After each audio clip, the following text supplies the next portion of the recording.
Hello all, I am Naya Wardlaw and I will be your Algebra 2 CTL for the 2017-2018 school year.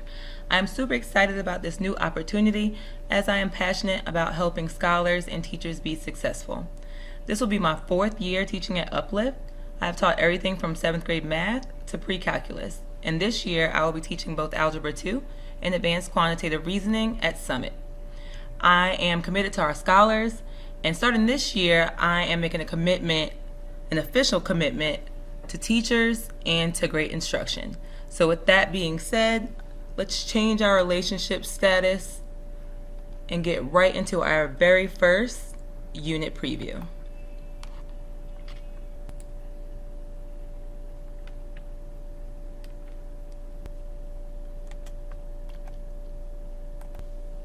In this unit preview, we will discuss a few more items than usual. Since it is our very first unit preview, I want to give you some very necessary background information and provide somewhat of an onboarding video for new teachers. Today we will discuss the Blackboard site, the New Age CTL, unit previews and AMLs, the scope and sequence, the curriculum, and then finally we will discuss the unit preview. As many of you may already know, there have been significant changes to the CTL role and how we support teachers. Let's discuss what I would like to call the New Age CTL in terms of curriculum, support, and professional learning. As your Algebra 2 CTL, I will provide support throughout the school year with lesson creation and execution while monitoring scholar outcomes.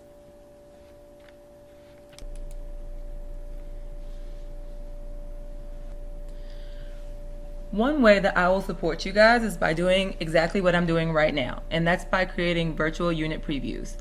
Virtual unit previews are CTL developed and facilitated videos that provide additional clarity around long-term unit planning.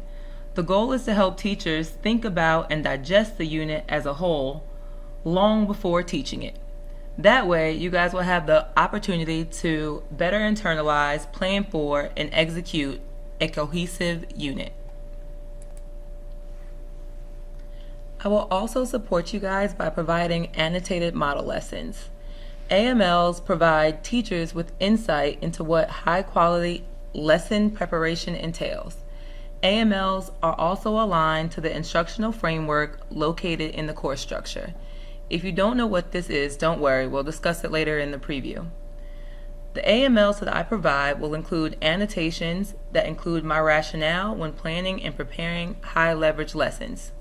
This year, I'll provide you guys with a total of 10 AMLs.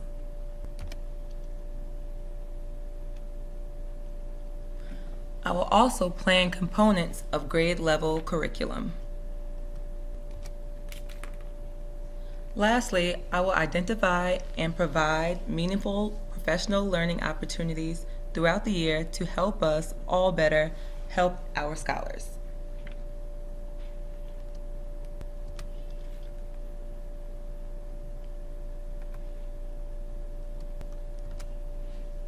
Now let's discuss Blackboard. Okay guys, so first things first. You want to make sure that you have access to the Algebra 2 Blackboard site, as it's the central repository for all of our resources and curricular documents. I guess it's safe to assume that if you're watching this video, you have Blackboard access. Either that or I went viral, both of which are very plausible. I mean, look at this thing. I'm practically the Steven Spielberg of educational videos, But anyways, I would also suggest that you request access to the Algebra 1 and pre-calculus site as an additional place to find resources and to ensure that we are being intentional about vertical alignment. You can request access by going to the class and entering the class name into the class search. Once you've located the class and select enroll, a CTL or a site administrator should approve you. Blackboard is awesome because it has a bunch of cool teacher resources that you guys can utilize. Now let's take a look at some of the more important documents on Blackboard. For example, the course structure.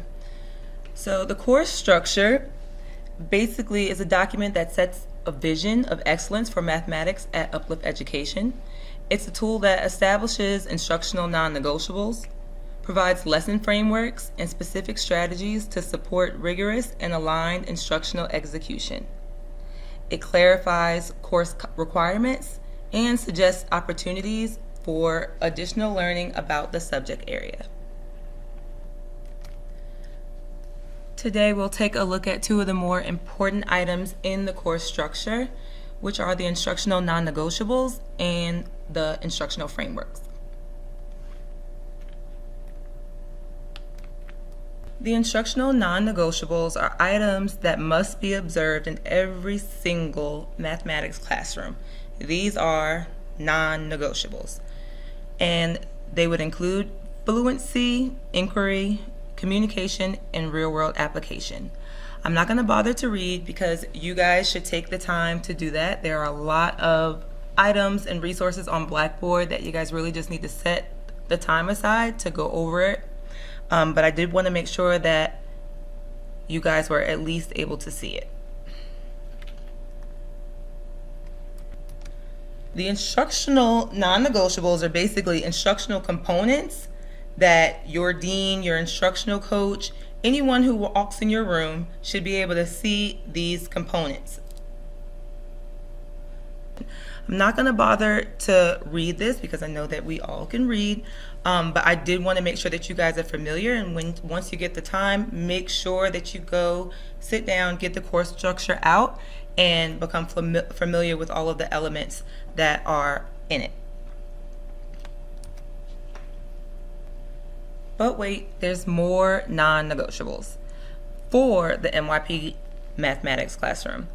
Basically, the MYP Mathematics non-negotiables state that scholars must complete one MYP investigation graded with the criterion B MYP rubric each semester. The other one is that scholars must complete one MYP project graded with the criterion D MYP rubric each semester. Make sure that you guys are adhering to these non-negotiables, and you should have no problems. Okay, let's discuss the instructional framework. The instructional frameworks outline the key components that should be included in any 5-step or inquiry-based lesson. It also provides approximate times that should be spent on each section of the lesson. They suggest high-leverage strategies to implement for each component in the mathematics classroom. Instructional frameworks should also be used as a skeleton for lesson plan. Let's take a quick look at the course structure and what it says about the instructional framework.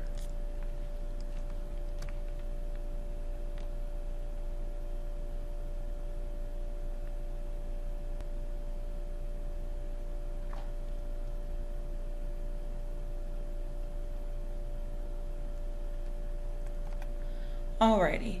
Now let's take a look at another curricular document, the scope and sequence. Okay guys, let's ease on down the yellow brick road of instructional sequencing, or as some would call it, the scope and sequence.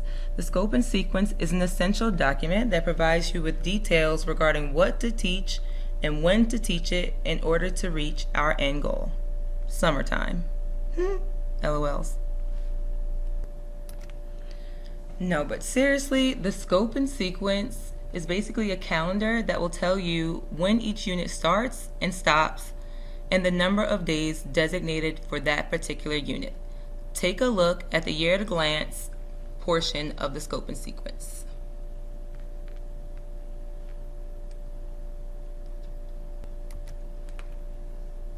It is also broken down on a monthly basis, but there are some caveats.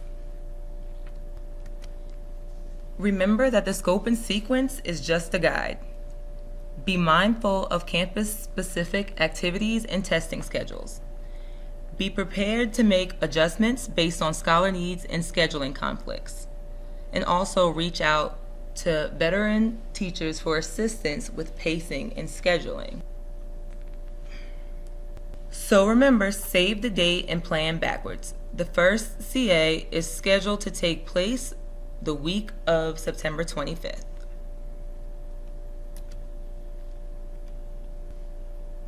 Now let's talk about the curriculum. mainly the TEKS and IB, or should I say MYP. Let's make a little pit stop. Because I too am a teacher, I know the mindset that some of us may have towards IB and the TEKS and basically the more technical aspects of planning, or in the case of IB, the more ambiguous aspects of planning. So my advice to you guys would be to not to resist it, and to also make sure that you always have a growth mindset. And remember that if it doesn't challenge you, it won't change you.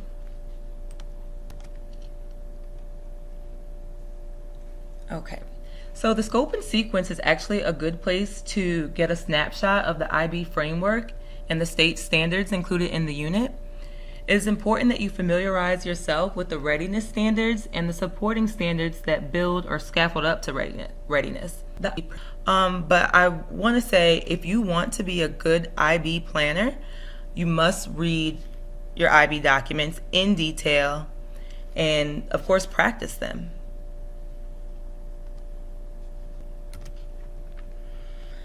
So in order to be a great teacher, we have to ask ourselves questions about the curriculum. Questions like, how do we unpack the TEKS? How do we differentiate between process, readiness, and supporting TEKS? How do we assess mastery of these standards?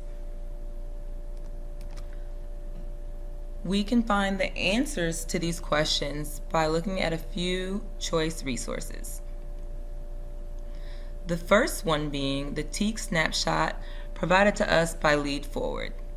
The Lead Forward document provides a list of all of the TEKS for Algebra 2 and also distinguishes them between process standards, readiness standards, and supporting standards.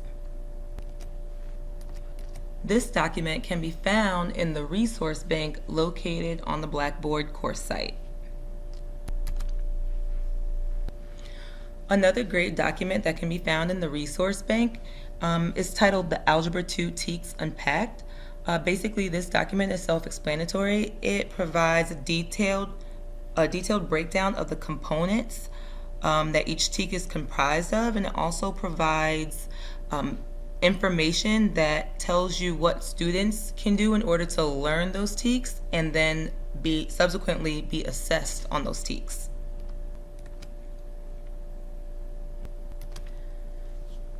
Great teachers seeking to develop great students also ask questions about IB or MYP.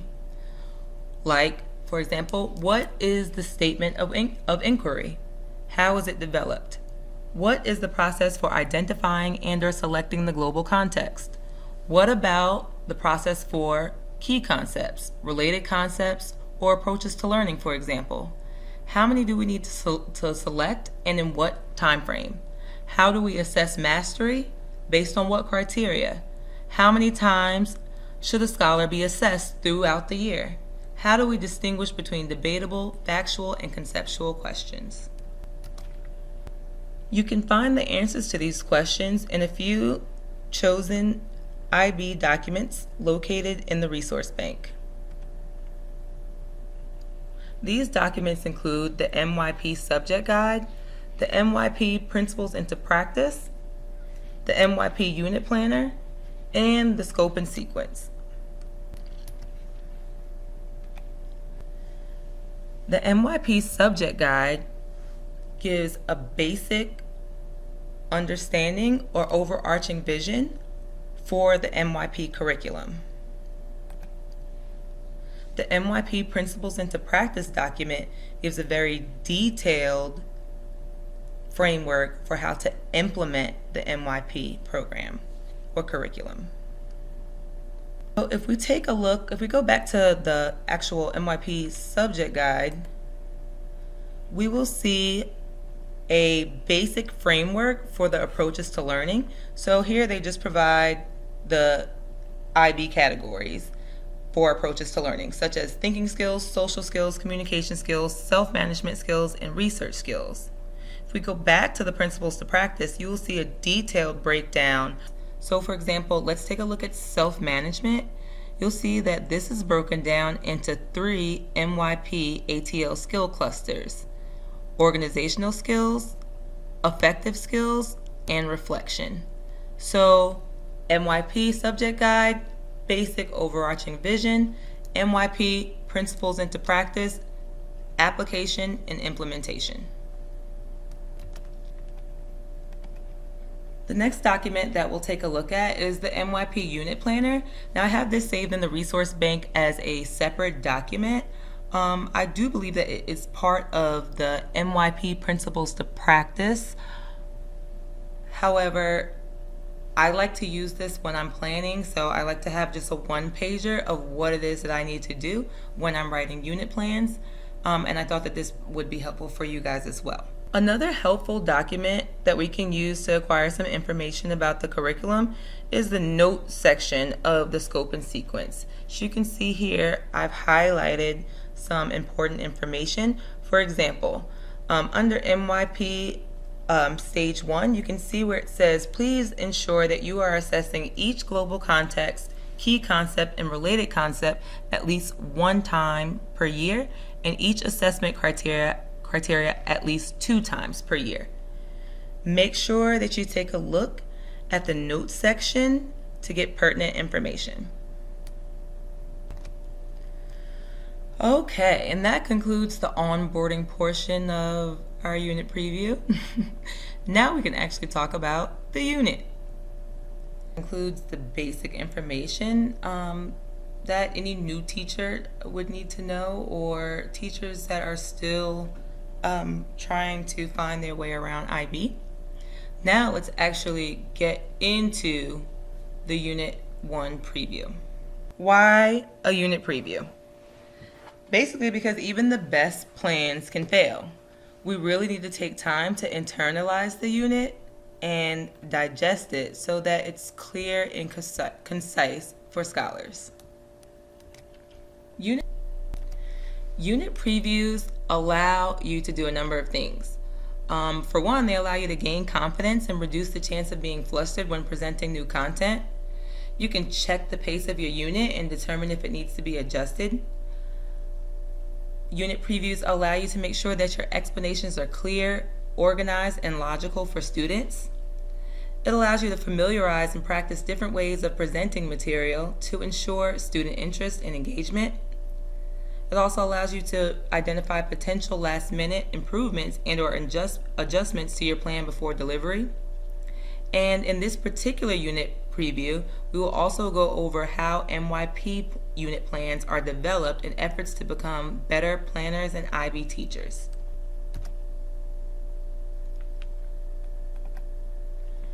In a nutshell, the goal of the unit preview is to basically induce a mental breakdown. You need to break down, who am I teaching? What am I teaching? How will I teach it? And how will I know if scholars understand? Alrighty, jump right into the statement of inquiry. So what is the statement of inquiry? The statement of inquiry represents a contextualized conceptual understanding. It describes a complex relationship that is worthy of inquiry. And lastly, it explains clearly what students should understand and why that understanding is meaningful.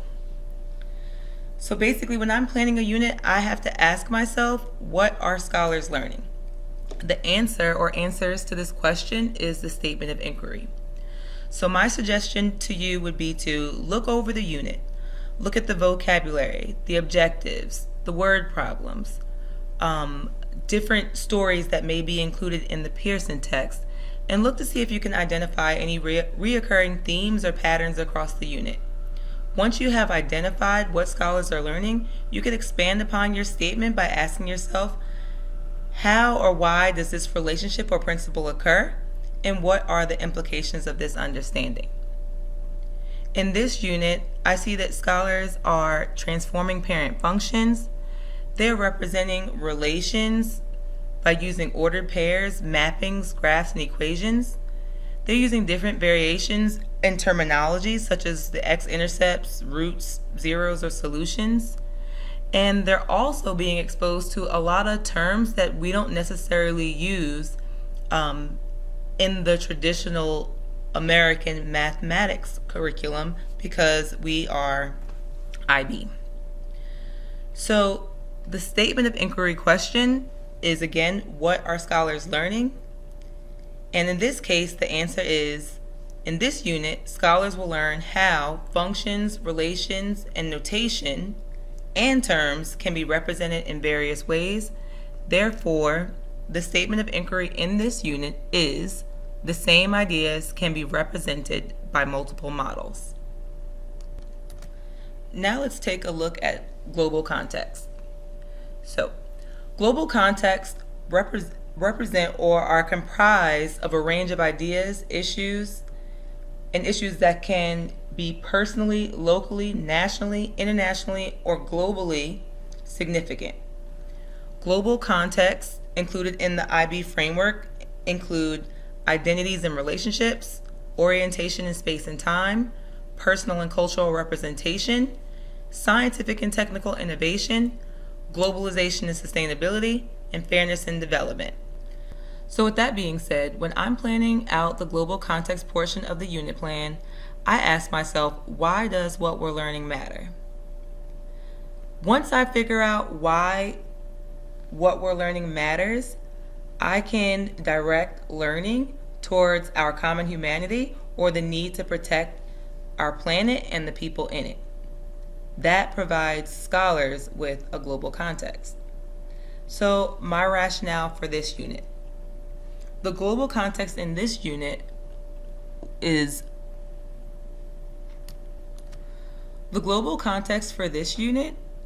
personal and cultural expression. I chose this because I really wanted to make sure that scholars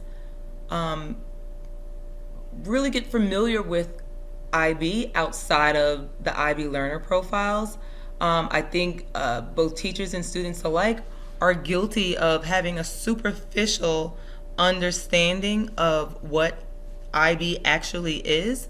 So this first unit, I thought it would be a good idea to really introduce kids to the history and philosophy of IB. IB, of course, is one representation of curriculum out of many. Also, in some of the activities that you guys will go through in the unit and we'll see later on, scholars are going to perceive a lot of differences from IB/UK curriculum versus traditional American curriculum. And these just may be perceived differences because, it may just be a different representation based on culture, but allow scholars to make those connections. We'll also see scholars discover that they too can express ideas in different ways, hence the reason why I chose personal and cultural expression for this unit. Okay, now let's take a look at the key concepts. Key concepts are big ideas that facilitate intradisciplinary or interdisciplinary connections. Key concepts connect facts and topics with more conceptual understanding. One key concept should be chosen for each unit. The 3 key concepts included in the IB framework are form, logic, and relationships. And remember, this is specific for math. So ask yourself, what is the big idea? In order to select a key concept, ask yourself, for form, can you identify any big ideas regarding representation and structure in the unit? If so, how does it apply, and what other subject areas does it apply to? Relationships. Can you identify any big ideas regarding connections in this unit? If so, how does it apply, and what other subject areas does it apply to? And for logic, you can ask yourself, can you identify any big ideas regarding processes in this unit? And if so, how does it apply, and what other subject areas does it apply to? The key concept for this unit is relationships. This key concept was chosen based on the objectives of this unit and the number of big ideas regarding connections and relationships within the unit and other content areas. In this unit, scholars will understand various types of patterns and functional relationships. Through inquiry, scholars will observe how transformations affect the parent functions by identifying patterns. Scholars will also make connections and discuss how education has been transformed over the years. and why programs such as IB seek the development of the whole child. They will be able to answer, how does this relate to our changing world? Scholars will also use symbolic forms to represent and analyze mathematical situations and structures. Scholars will identify and compare and contrast IB math terms, notation versus the traditional American curriculum. Scholars will also use mathematical models and analyze change in both real and abstract contexts throughout the unit. The key concept for Unit 1 is relationships. Now let's take a look at the related concepts. So, related concepts. Related concepts promote deep learning.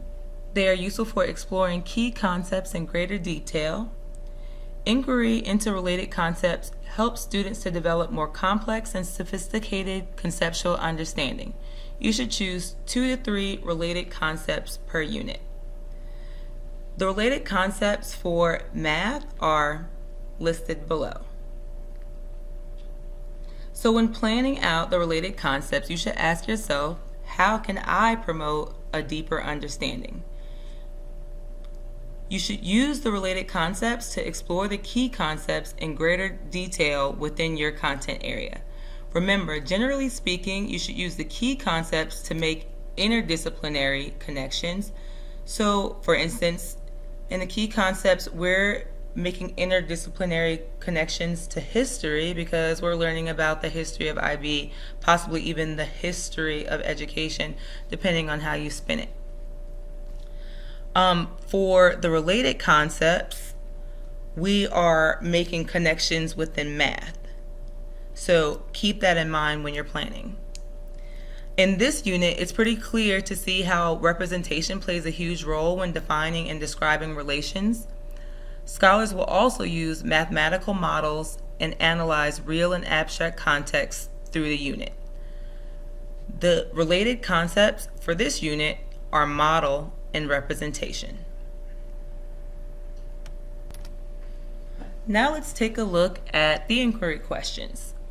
So there are basically 3 types of inquiry questions that are utilized in the MYP framework, and those are factual questions. Factual questions usually have only one answer. Conceptual questions. Conceptual questions check for the understanding of big ideas, and debatable questions are usually a matter of opinion. So let's discuss. Look at the inquiry questions from the unit. As you can see here, I snipped a little bit of feedback that I received from our CC, Stephanie, and we'll get to that in a minute. But first, let's take a look at some of the factual questions included in the unit. So the first question is, what is the difference between a relation and a function?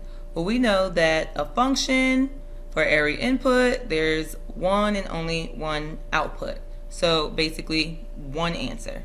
Goes back to what we were saying on the last slide. The next question, what is the sign of the absolute value for any number? Well, we know that there is no sign because the absolute value is the distance away from 0. So you guys can take a look. You'll notice a common theme with the factual questions. For conceptual questions, remember we're checking for understanding on larger concepts. So let's take a look at this. The first question, it says, what type of real-world ideas could be identified with absolute value? So if we're looking at the magnitude of something, we're going to use absolute value. If we're taking a look at possibly percent change, we're going to use absolute value. These are questions that, assess our understanding on the big picture.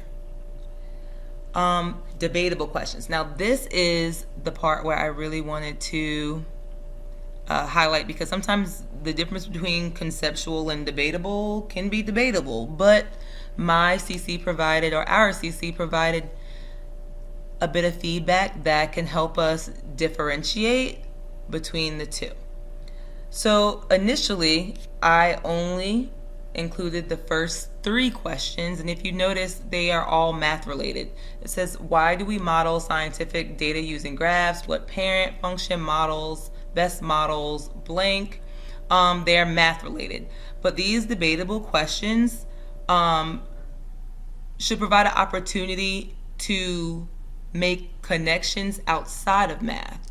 So when I received this feedback, I had to go back and really think about how I can create questions that tie to the unit, but also that can also connect to something outside of math altogether.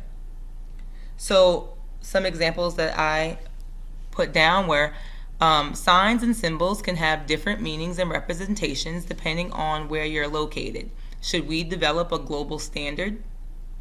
Or deductive reasoning and inductive reasoning can help people draw conclusions about unfamiliar representations. Which type of reasoning is most useful? And this one, I was really proud of myself for this one, guys.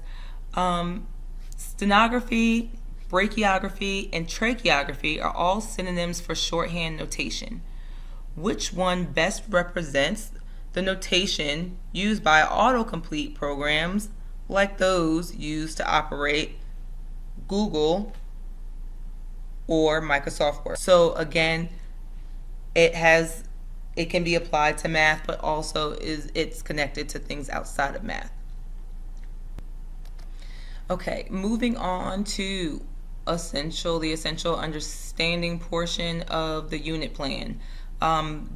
This portion of the unit plan is probably the most fundamental and straightforward. It is comprised of the TEKS, vocabulary, content-specific vocabulary. I am going to personally start including IB command terms. You guys can see the resource bank or check the resource bank for those specific terms used by IB. And also the essential understanding portion of the unit plan comprises a list of knowledge and skills and abilities. So basically, let's distinguish really quickly between knowledge and skills. So knowledge is the theoretical or practical understanding of a subject, whereas skills are proficiencies developed through training or experience. We can develop our skills through the transfer of knowledge. Okay, let's go ahead and discuss interdisciplinary connections. What I've listed here are items that hopefully help you to come up with some connections that you can make if you can't think of any. You should also be reaching out to teachers in other content areas so that you can formally make interdisciplinary connections and hopefully collaborate on some type of project or something of that nature for scholars. So the first interdisciplinary connection is listed. It says a person's field of study is often called that person's domain. If your domain is history, what topics might interest you? So although this is an indirect connection, this would be the time in math class, where scholars can take the time to discuss various topics in history, such as colonialization and settlement, or the American Revolution, or national expansion and reform. Again, an interdisciplinary connection. Physics, of course, is always closely tied to math. My suggestion would be to let scholars, whether it be at home or in the classroom, complete the physics-based interactive learning module in section 2.2 of the Pearson text. And also, because we are learning about multiple representations, you should draw the connection that in English we describe words with the same meaning as synonyms. So I guess multiple representations in math could be referred to as math synonyms. Have scholars think about or list items that would be considered math synonyms. So for relations and functions, a mapping, a graph, a table and an equation probably could be considered a math synonym. For domain and range notation, we also use both set builder and interval notation. That may be considered an example of a math synonym or different representation for the same concept. Okay, let's talk about the assessment. So first we're going to look at the multiple choice assessment. This is basic standard test. I took the time. This test actually came from the Pearson text. However, I took the time to go through and I selected the problems that are directly aligned to the CA. The other assessment that will be included. So next, let's take a look at the investigation in the unit. So scholars will complete a lab on the transformation of absolute value functions. It will be assessed on the IB rubric, criterion B.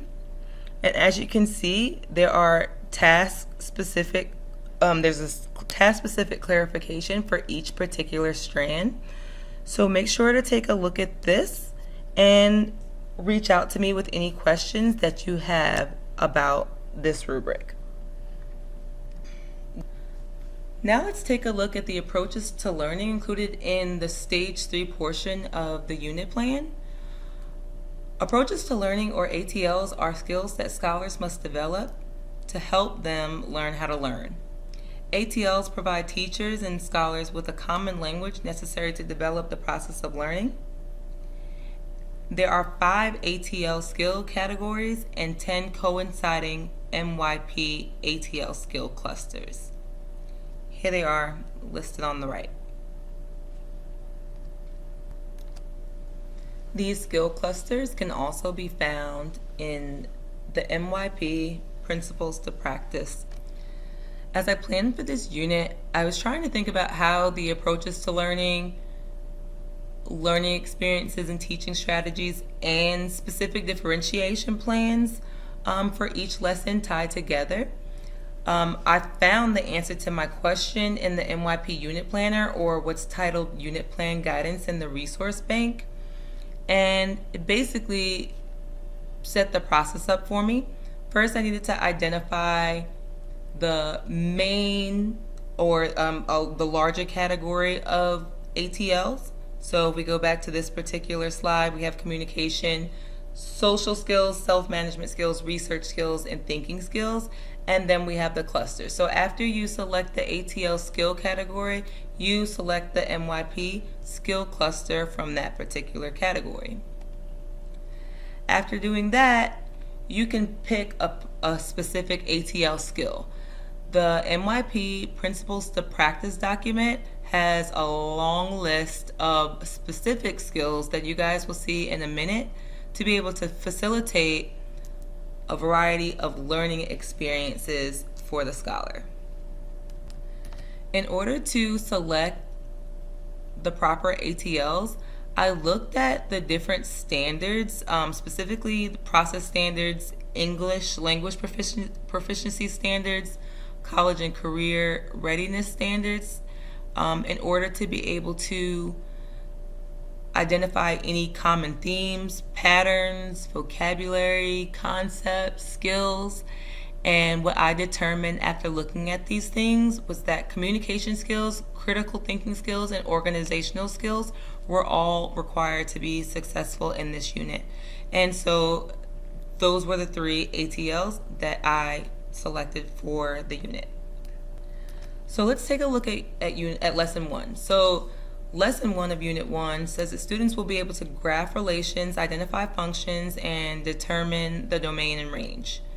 So in this unit, I wanted to focus on critical thinking skills and communication skills. These are the MYP clusters underneath those those larger categories. So in the specific skills that we discussed earlier that are listed in the MYP Principles to Practice document are for scholars to use appropriate forms of writing for different purposes, and also to be able to propose and evaluate a variety of solutions. So the learning experience that I'm going to facilitate and foster for the scholars are as follows. So throughout the lesson, scholars will have opportunities to share their reasoning about relations, functions, and representations of relations and functions. Scholars will be encouraged to communicate their understanding of different representations. So in order to be able to do that, I will have scholars participate in a gallery walk in which groups of scholars are required to represent given functions / relations and record the domain and range using different notation. I'm going to facilitate meaningful conversation amongst peers and listen closely for appropriate explanation. Once you have figured out the ATL skills that you want to include in the lesson and subsequently the learning experience, then you can properly differentiate based on what is going on in the classroom. To show the various representations of functions and relations and domain and range. You also might want to use certain prompts or word stems to indicate that there's a certain expectation for communication and use of content-specific vocabulary. For example, a classmate questions your solution to the problem. Use precise mathematical language to explain why it's correct. Another strategy for low-performing scholars might be to have them generate a table of values for each relation. As the scholar adds rows, have them check to see if the same x value has been entered with a different y value. Then they can determine whether or not the relation is a function. Also, you can think about giving high performers or early finishers an extended thinking question located in the Pearson's homework helper text. There are plenty of these questions located in that text, but you should try out number 16 on page 10. Because I know some of you guys may be asleep already, I'm not going to read through every single lesson. I have prepared a document for each lesson that includes the MYP ATL skill clusters, specific skills, learning experiences, and differentiation strategies. But I'm going to let you pause the screen and read it for yourself. And again, if you have any questions, please feel free to reach out. Let's take a look at lesson 2. Pause the screen if you'd like to read it.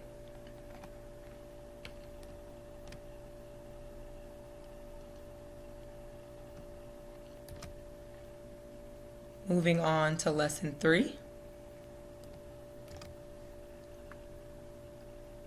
Moving on to lesson 4.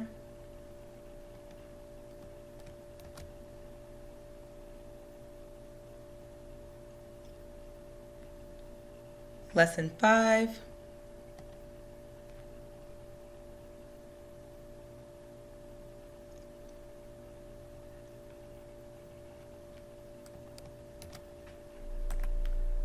And lastly, lesson 6. So now let's take a look at the real-world connections. Remember that the theme or the statement of inquiry in this particular unit is multiple representations. I wanted, again, for scholars to draw connections, compare and contrast the, for lack of better words, American curriculum versus the IB curriculum, or a curriculum similar to what they use in the UK. The following links provide not only great information about the differences and similarities, but also provide literal representations in the form of drawings that compare and contrast and discuss the two curriculums. So you guys should probably, you guys will get a kick out of that, and I'm sure your scholars will as well. More real-world connections that can be made in this unit include giving scholars the opportunity to investigate real-world problems that have constraints and limit the domain. You should consider negative length or negative time. Also, you should explain to scholars that graphs help us to interpret real-world situations. You should often pose the question, what could this graph potentially model in the real world? During the composition of functions lesson, you should show scholars how discounting an item twice is an example of a composite function. And lastly, ask scholars to interpret the solutions of absolute value inequalities and explain how some solutions are unreasonable. Consider distance and temperature problems. Okay, so in lesson 1, scholars will be able to graph relations and identify functions and determine the domain and range. So as you can see here, I've provided the exit ticket. I would strongly suggest that you guys go through and make sure that you have solved the exit ticket so you know exactly what's expected of our scholars. In addition, you guys should also go through the list of potential misconceptions and reminders. Of course, if you think of some, add your own. I have created a template like this for each lesson in the unit. Again, I'll give you guys time to read each template for each lesson. Moving to lesson 2.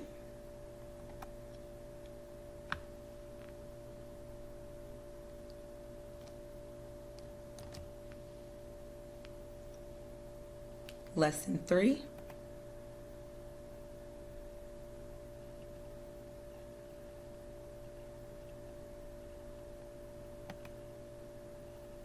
Lesson 4.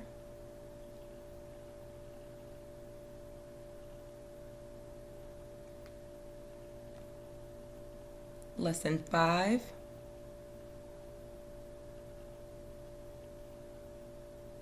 And lastly, lesson 6.